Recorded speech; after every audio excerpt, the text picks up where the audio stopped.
senior caseworker. We work with male offenders serving less than 12 months, returning to any part of the UK. I work for St Giles Trust, the One Service, and the difference is the One Service, that's just the umbrella with other partners underneath that umbrella, and St Giles Trust is one of the partners. And what we do, we assess within the prison.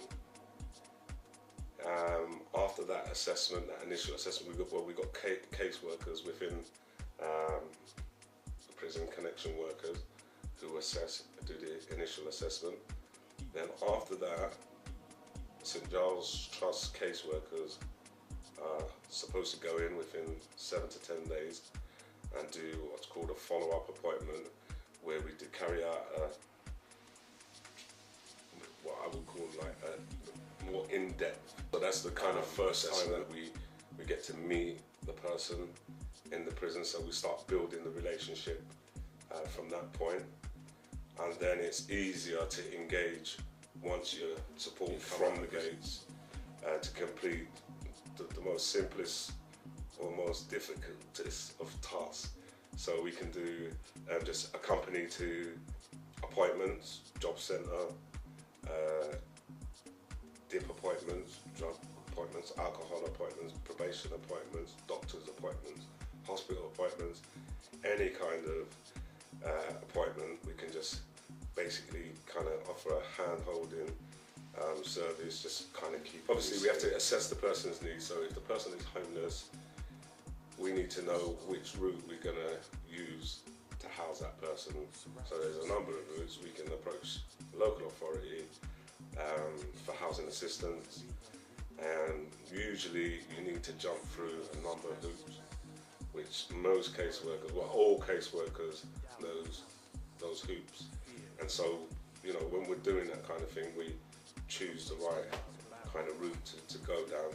To see change come about, I suppose, or to see someone resettled, to see someone who's been really chaotic for, you know, that they have been chaotic for a number of years, and then to see them kind of like calm right down, and to see them resettle and like really want to find employment and like take up opportunities that they couldn't even see before.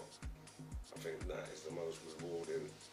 And sometimes for me as well, it's like, it's approaching like the places where I get resistance from, and you know, in terms of housing providers and stuff like that, and the local authority do offer a lot of resistance, and sometimes just overcoming that hurdle is like a bigger, you know, and I get a sense of achievement that, oh yeah, or even if a member of my team's done it, so it doesn't even have to be me.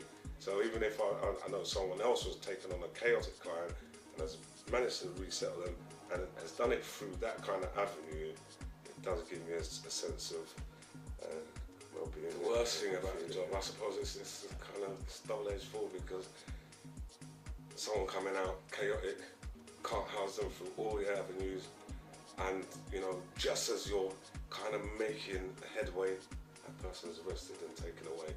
So that is one of the most frustrating things, because it seems like just as you get that person, just as you get them like kind of ready and they're up for it, it's the small things like ASBOs for an open vessel of a can of beer, which in the scheme of things is not that serious.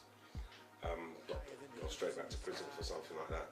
And that is one of the most frustrating things, because you could be doing a good bit of work and you could nearly have your outcome. That person could have somewhere to live, or could, you know, can resettle and have a settled way of life, and then that's just kind of snatched away just for a can of beer.